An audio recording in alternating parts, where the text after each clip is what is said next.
Hi, David ERDOS, back with poem 5 from this latest sequence.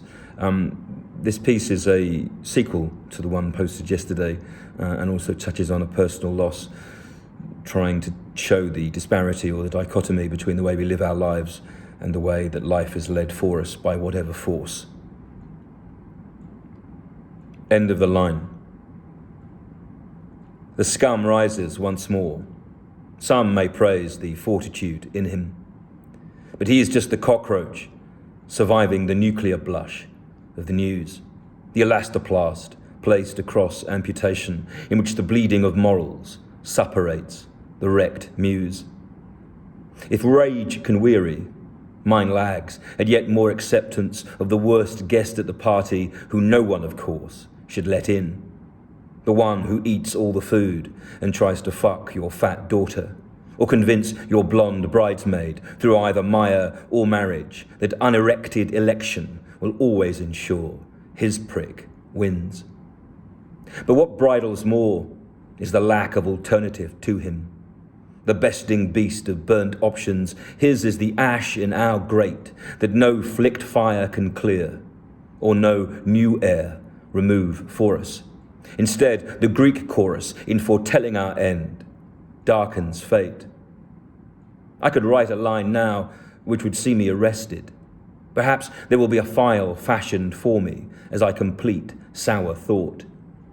But JFK, MLK, and for that matter, John Lennon, each fella's heroes, so where for this villain can the tourist location of the fall from Humpty's Wall now be bought?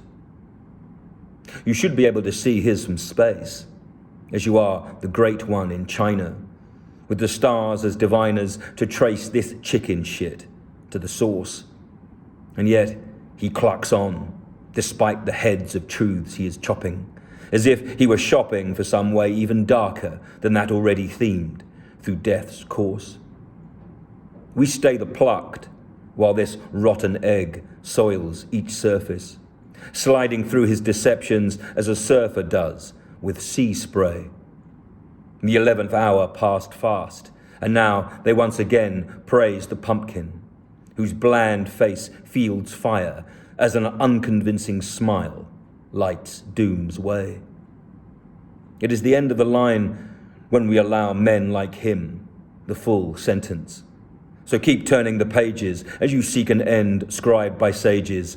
Instead, each sheet cages. There is nothing written there. White holds sway. Meantime, my uncle dies, making me, in my line at least, the last ERDOS.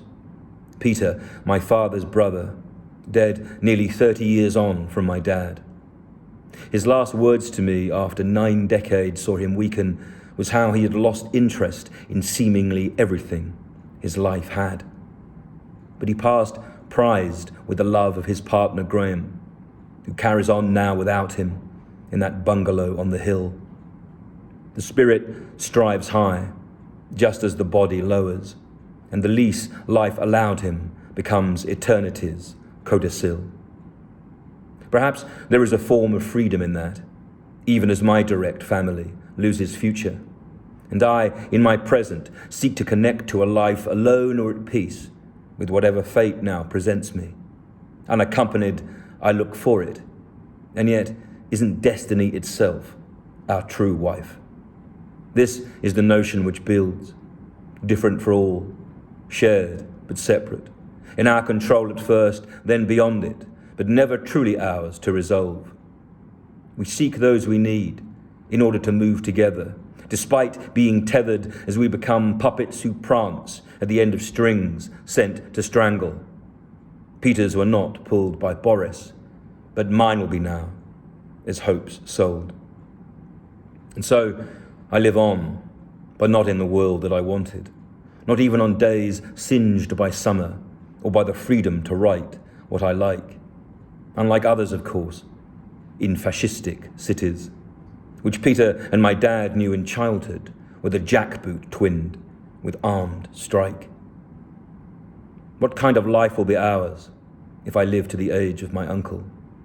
Are the dead now the lucky as waves of heat smother us? Or is there uplift in the breeze, in the care of the clouds coming for us? I look up at light for an answer, but the end of the line stretches further. If life is a story, then the wrong ones die. Let's rewrite. David ERDOS, June the 9th, 2022. Rest in peace, Peter.